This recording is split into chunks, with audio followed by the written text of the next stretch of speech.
Here now is Hadley Heath Manning, Independent Women's Forum Policy Director, and Vince Coglianese, the Daily Caller Executive Editor. Vince, let me start with you. This push towards labor, I mean, first of all, the unions have lost their stronghold in this country as soon as, people weren't forced to join them any longer. What do you think of Joe Biden, courting the labor vote, but not going to that particular meeting? What do you make of all of that? Well, he's been avoiding a lot of meetings because his campaign is deeply concerned that he's going to say things that are going to get him in trouble. They've been limiting the number of campaign events that he does. We heard him just in the last 24 hours suggest that MLK died in the late 70s. He's getting decades wrong. There's all sorts of issues. But when it comes to labor specifically, this is a demographic that he desperately needs support from. And the reason for that is because Donald Trump in 2016 wins 38% of the labor vote. That's 8 points higher than Mitt Romney did in 2012. And that is why Donald Trump won Michigan, Wisconsin, and Pennsylvania. Those three states are huge. And so the labor vote will all be hotly contested this cycle. Hadley, the kinds of things that these folks are proposing really tells you what a different direction this country would be going in if one of these Democrats won. Bernie Sanders was talking about a European-style sectoral collective bargaining system where labor and management would negotiate standards across entire industries for all industries. Can you imagine that?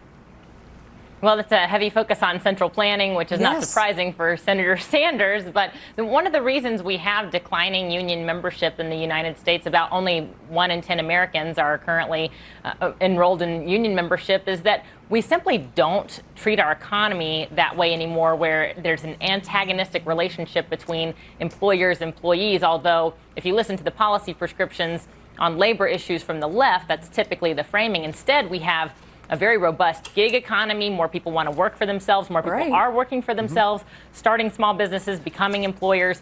So really giving Americans the freedom to do that and, equipping them with the resources they need to do that. That's going to be a better approach to our labor policy moving forward, rather than going backwards in time to this mentality of a 9-to-5 job where it's employer versus employee. Now, in the meantime, guys, we've hit a new record today. The asset manager Fidelity reported the number of investors with at least $1 million in their retirement account, in their 401k, has reached 196,000, nearly 9% increase from the previous quarter. Nice. So that's good news, right, Hadley? We have more 401k millionaires. What's the message there, though? What does it tell us?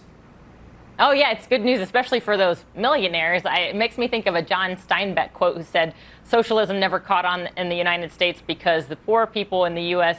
don't see themselves as a proletariat, but temporarily embarrassed millionaires. And so hopefully people look at this news and they think, wow, that could be me one day if I really buckle down and have a strong, personal finance ethic and save, then I can be prepared well for retirement. But the truth of the matter is a lot of Americans continue not to save at all, not to save enough for retirement or other rainy days. And that's why I commend my home state of North Carolina for becoming the 20th state to make personal finance a high school graduation requirement. I think every American ought to get some background in financial literacy, whether they get it from their home, from their parents, or from the education system, from somewhere. We need to be instilling good finance skills. And these numbers, Vince, are getting better. As Hadley says, we have work to do. But not only the millionaires, I looked it up to see what the average 401k is. It's a little over $100,000, but that's misleading because a lot of young people who barely have anything just getting started.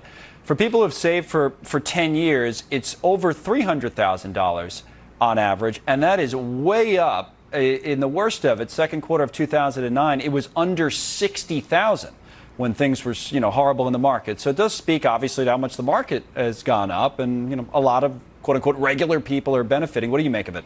Well, whenever I see people putting more money into their 401ks, it sort of gives me a sense that they're skeptical that the government's ever going to be able to live up to its promises on Social Security, right? I mean, how often do you have this conversation where you're like, I'm not sure Social Security will be there by the time I hit retirement age? And I think what's happening is people are taking this into their own hands, and you're seeing that in the form of 401ks, where people are saying, you know what, I'm just going to make sure to save because I've got to do this on my own. I can't be guaranteed anybody else is going to do it for me. No, you're right. Good point. And the other thing, companies help because a lot of auto enrollment now where you don't even have a choice and it's going in there. So that boosts the numbers. But anyway, Hadley and Vince, thanks to you both. We appreciate it. Thank you.